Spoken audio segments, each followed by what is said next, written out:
¿Será que ellas ya estudiaron Derecho Romano? No lo sé, más con el licenciado nada más dicen que es bien difícil. Pero también podríamos hacer un grupo de trabajo para que cada quien se apoye con eso. Eso sería una buena idea. Sí, podemos preguntarles a ellas porque sí, aquí no nos reunimos, ¿no?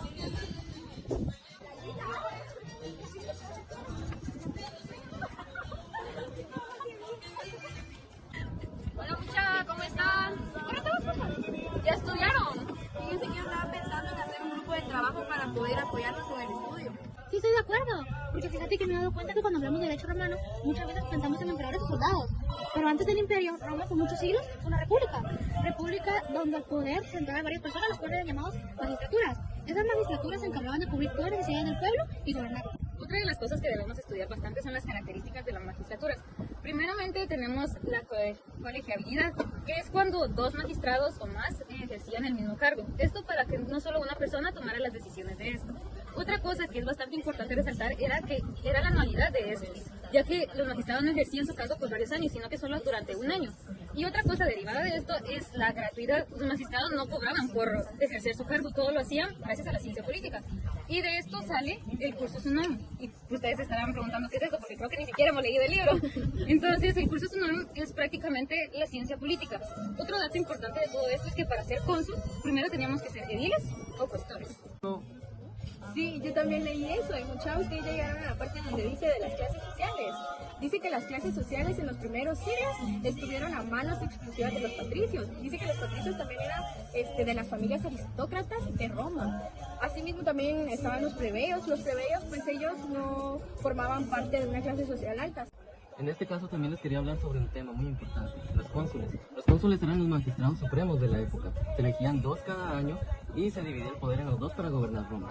De igual forma, entre sus características radicaba su dirigimiento hacia el ejército, la separación de poderes contra el pueblo, y de igual forma poseían diferentes cargos. En este caso, cuando eran tiempos de guerra, se dirigían hacia lo que era el campo de batalla como comandantes, mientras que en tiempos de paz eran simples jefes de estado en la ciudad. De igual forma, en este caso podríamos tomar en cuenta el poder que ellos radicaban y simbolizaban, en este caso, un punto muy importante, como lo es los fases. En este caso, los fases se representaban con un manojo de ramas que también portaban un hacha. Esto quería decir que su poder era incluso mayor al de la población y de igual forma podían decidir entre la vida y la muerte de los mismos pobladores. De igual forma, si las decisiones... Sí, por supuesto. Un ejemplo realmente importante y el más conocido que les podría dar sería el de Julio César. Este fue un cónsul muy importante en su época. Aunque aún así, él fue el último de su época, puesto que él radicó toda existencia de esta imagen en la República. Qué bien. También en la antigua Roma un pretor era un magistrado con poder que cumplía funciones judiciales administrativas, especialmente la de administrar justicia y gobernar provincias. Originalmente solo era un pretor, pero con el paso del tiempo se necesitaban a más personas para administrar Roma. Para explicárselos de mejor manera, al administrar justicia ellos velaban porque las normas se cumplieran tal y como son y de esta manera contribuían a la evolución del derecho romano. Al gobernar, estos eran dirigidos a diferentes provincias donde ejercían poder militar y administrativo. Al momento de crear edictos, ellos emitían normas jurídicas, ya sea de carácter temporal o permanente, las cuales debían seguirse.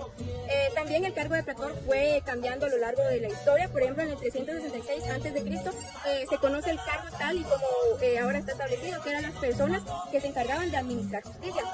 Al momento de que el Imperio Romano fue anexando más territorio, se necesitaban a más personas que administraran, así que el cargo se le confirió a más de una persona. En el 337 a.C. los plebeyos ya podían optar a ese cargo.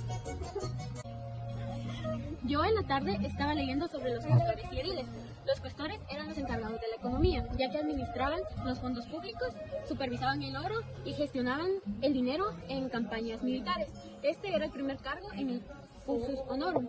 Y por esto mismo necesitaban ser jóvenes, mismos jóvenes que iban empezando su carrera en la política. En cambio, los ediles tenían un puesto un poco más práctico en la ciudad, ya que eran los encargados del mantenimiento de puentes, iglesias, calles y el orden en los mercados.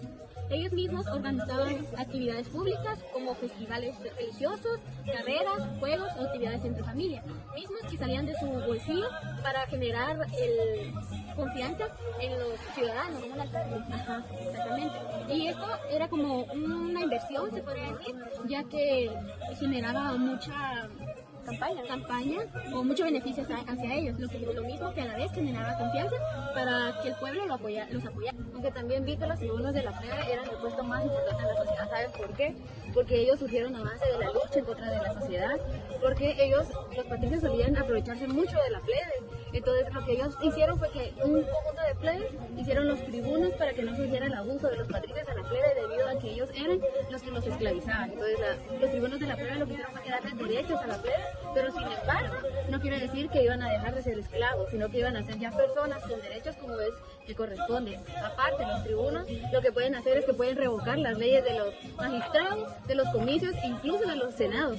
¿Por qué? Porque ellos miraban por el bien de la sociedad. Como los patricios eran los que tenían el poder, ellos querían hacer la igualdad. Entonces, los tribunos de la plebe son lo que quiere decir que la equidad entre la pobreza y la riqueza, porque gracias a ellos es que los plebes ahora pueden ser unas personas con derechos y con libertad, y los patricios pueden seguir otorgando lo que son los trabajos sin estar con la explotación laboral. Entonces, ellos podían tener iniciativa sobre las leyes que había para los plebes. Bueno, también yo había escuchado algo así, pero también sobre lo que era algo así como el censo. Pero según yo sabía que el censo se dividía en dos partes, que eran los censores, que bueno, estos eran más como más públicos, puesto que estos se elegían cada 5 años y eran los encargados de censar la población, sus riquezas, su patrimonio, y además de asignarles su clase social. O sea, ellos eran los que te decían, ay, vos vas a ser pobre, ay, vos vas a ser rico, dependiendo de tu condición, ¿va? Y también estaban los dictadores. Estos personajes, lo que hacían, pues, era de que eran así como magistrados, pero así como extraordinarios. ¿Por qué?